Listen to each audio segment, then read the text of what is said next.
I am honored by the invitation of the Patna Women's College to come here and speak at this celebration of this annual day.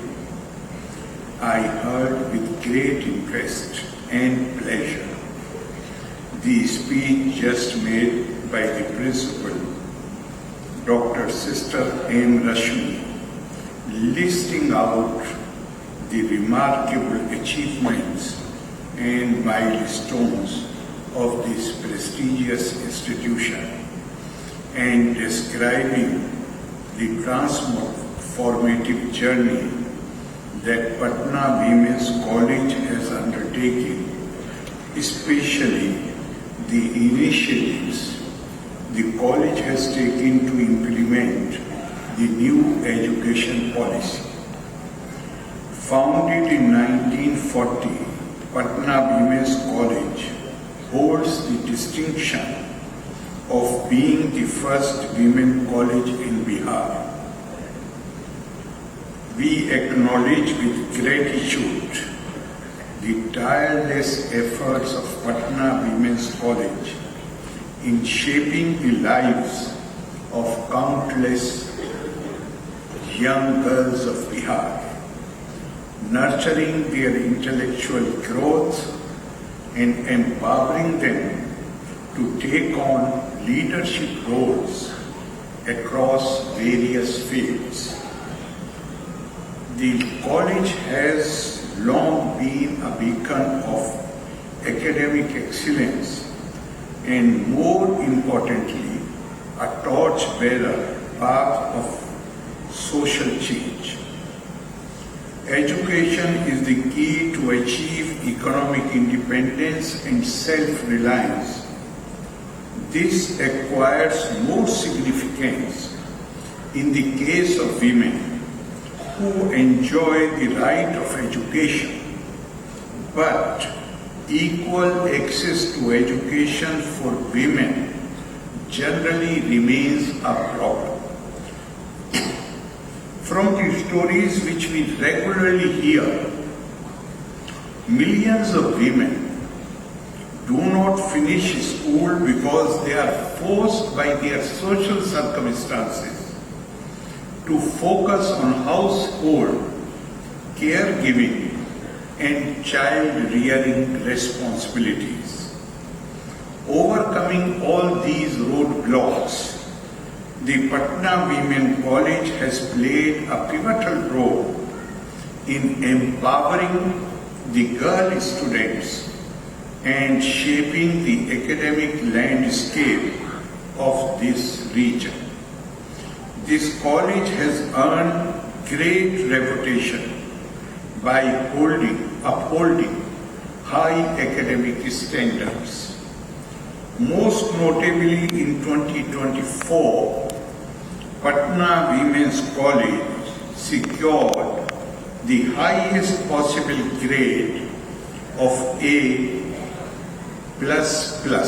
conferred by NAAC, making it the only college in the state to achieve this prestigious distinction. Along with this, the college was placed in the ranked band of 101-150 under the college category by National Institutional Ranking Framework. These remarkable achievements of the college set a benchmark for other institutions to follow. This recognition reflects the institution's dedication to maintain excellence across academic, infrastructure, and educational parameters. Furthermore, Patna Women's College has been at the forefront of embracing the revolutionary changes brought about by NEP new educational policy, implementing the choice-based credit system, syllabus, under the semester system for undergraduate students. In alignment with the national initiative Beti Bachao, Beti Padhao, Patna Women College has played again a crucial role in promoting girl-child education, focusing on holistic education. We fully realize the significance of your work and greatly admire the missionary spirit and zeal with which you are promoting the women education. You are engaged in a pursuit that will meaningfully contribute to make India Viksit Bharat by 2047. That is the time when we will celebrate the centenary of our freedom. Your work will help to realize the dream of our Prime Minister, Shri Narendra Modi, who is focusing not on women development, but his emphasis is on women-led development. As Angelina Jolie, the famous feminist, has said, there is no great pillar of stability than a strong, free and educated woman. And there is no more inspiring role model than a man who respects and cherishes women and champions their leadership. We realize that it is only through education and empower of women that we can hope to create a world which is more caring, tolerant, just and peaceful. Therefore, we must educate women, as rightly pointed out by Sister Rashmi, because it is smart. We must educate women because it is the sure recipe to change the world for better. We know that no society can fully flourish without ensuring, creating the environment which is conducive to the full realization of the potential of women, half of the population of the world. The evidence shows that communities that give their daughters the same opportunities as their sons, they are more peaceful, they are more progressive, they are prosperous, they develop faster, they are more likely to succeed. And our own cultural tradition declares Jan Samanyeshu Istrishu Pirsara Dirte Kashchido Payo Nasti. It is impossible for any society to grow and develop and progress without spread of education among masses, particularly the women. The aim of education. The Indian concept, how it is defined in our cultural heritage, it is education aims at purity of body, purity of mind, and sanctity of spirit. You must make yourself. In fact, it has been described as tad dittiye janma. If we are not able to get rid of the biases and prejudices which we inherit after our birth, the education, when you come to an educational institution and you finish your education, then it has been described as tad dittiye janma. It is second birth. Second birth means that we are able to purify ourselves, our thoughts, and get rid of the diseases of mind. Clarity of speech, purity of body, sanctity of spirit.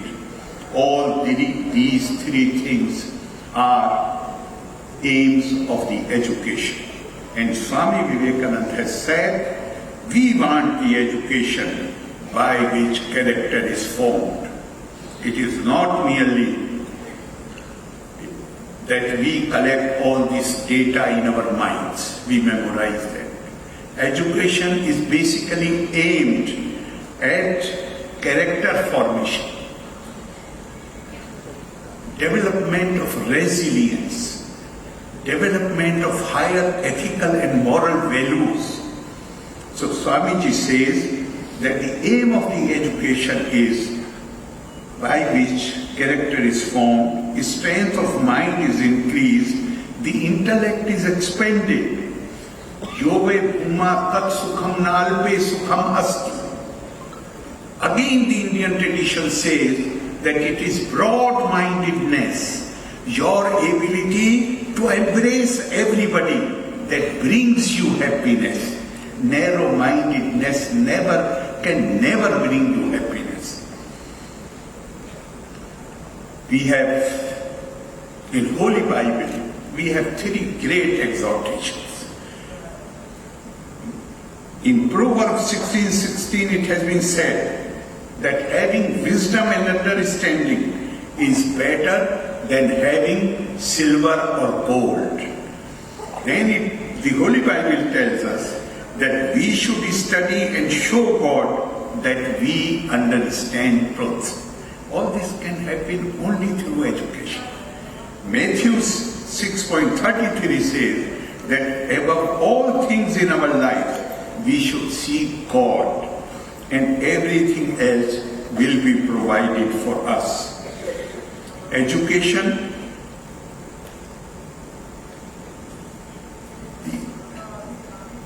the Indian tradition tells us that there is only one source of joy in life. Eko rasa karuna eva. The only thing which brings you joy, makes you feel happy, which makes you sleep better, is the quality of compassion and empathy. And again I would like to refer to Holy Bible, where our Lord Jesus Christ says, if you abide in my word, you are truly my disciples, and you will know the truth, and truth will set you free. Of course, education is most beneficial insofar as it enables us to carry out God's purpose in our lives, to love others well, to advance His kingdom, and to prompt our worship of Him. Again, all sorts of education can lead towards these ends. And earlier, I had referred to the importance of the quality of compassion in our lives. Dr. Radhakrishnan, our former president, in one of his essays he writes, he says, you cannot live civilized existence without the quality of compassion and empathy. And then he further says that to a woman, compassion comes naturally. Man must make conscious efforts to develop, to cultivate this quality. And you are here in a women's college. As far as the cultivation of the quality of compassion is concerned, you have to play the role of leader. You can inspire others because nature has been kind to you. This comes to you naturally. By example, you can inspire others. And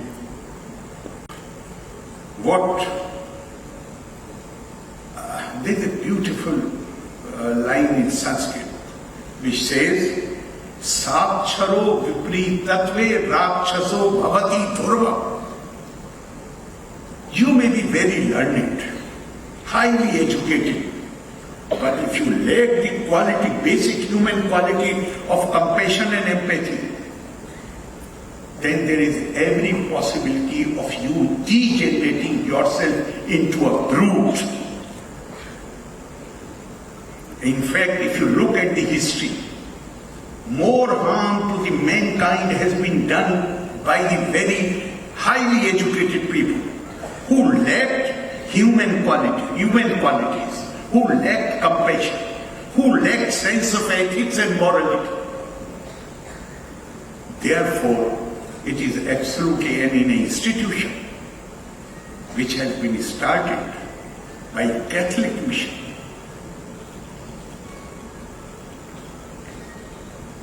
In fact, here, the dominating spirit is that of compassion, caring for others.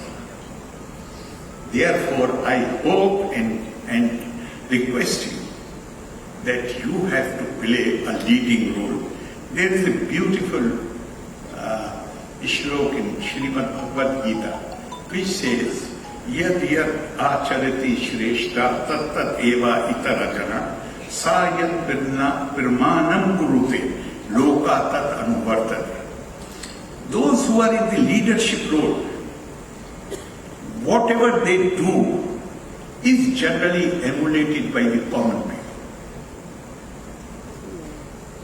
By their actions, they provide example, they provide a lead which is followed by the ordinary people. You are placed in that situation, in that leadership role.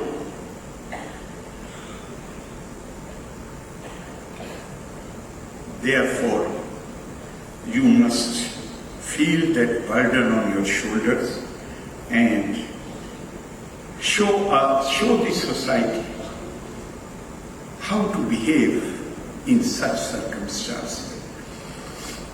About the status, there is absolutely no doubt that during the period of our decline and fall, we have been very, very unfair to our women folk. But that is the dark period of our history. As far as the ancient India is concerned, as far as our cultural heritage is concerned, with regard to women's status, then we see empowered and confident women in every sphere of life.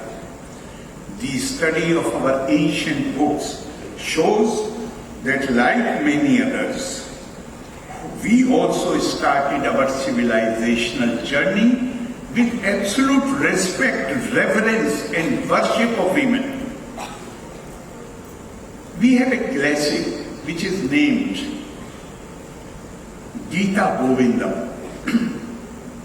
This is Stuti of Lord Krishna. And the very first, the poet, the composer, he starts the book with a beautiful shlok.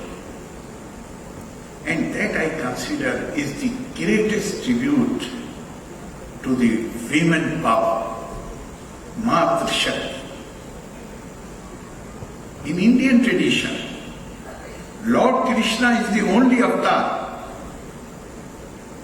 who is called avatar of 18 kalas, complete Purna Purush is called. But this Purna Purush, complete man, no other avatar is Purna. He is the only one who is described as Purna Purush. But in difficult situation, even he feels frightened, timid, restrained. And the Gita Govindam says that when he becomes timid and fearful, at the time of returning home after the sunset, when the long trees appear to be like ghosts, demons, and he becomes fearful. When the father, then he goes under the shelter of Shri Radha. That is the power of Buddha.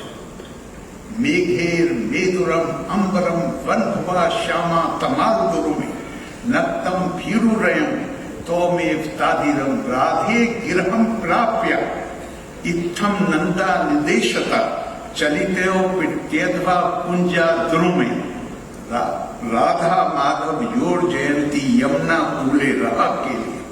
So this is the greatest tribute which has been paid by the ancient India to Mata Shakti, to the power of women, where even the poor Purush, for the safety and security, seeks shelter of a woman.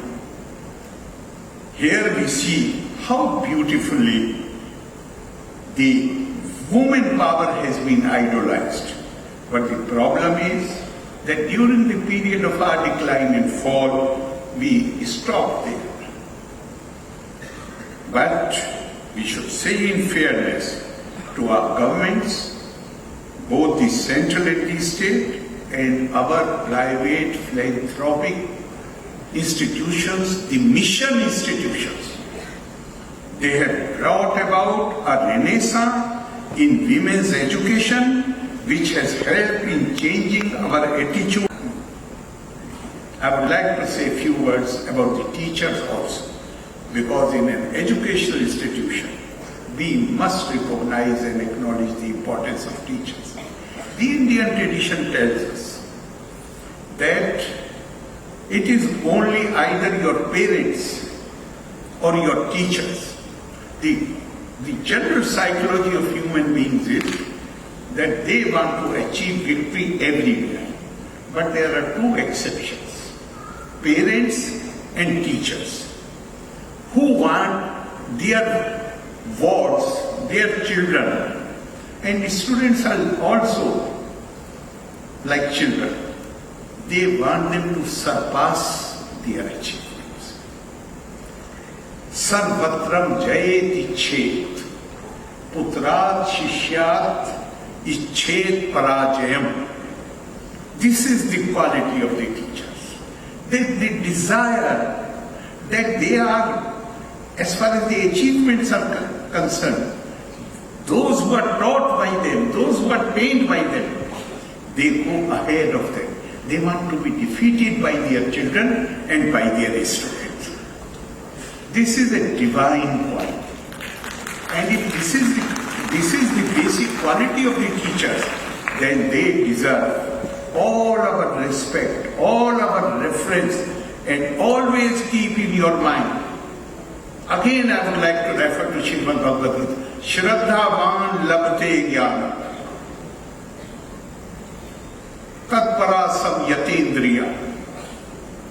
It is only those who are devoted, who are sincere as students, they receive the blessings of Masters.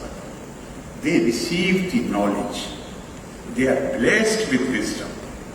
I give you all my best wishes, and I am so impressed. I can't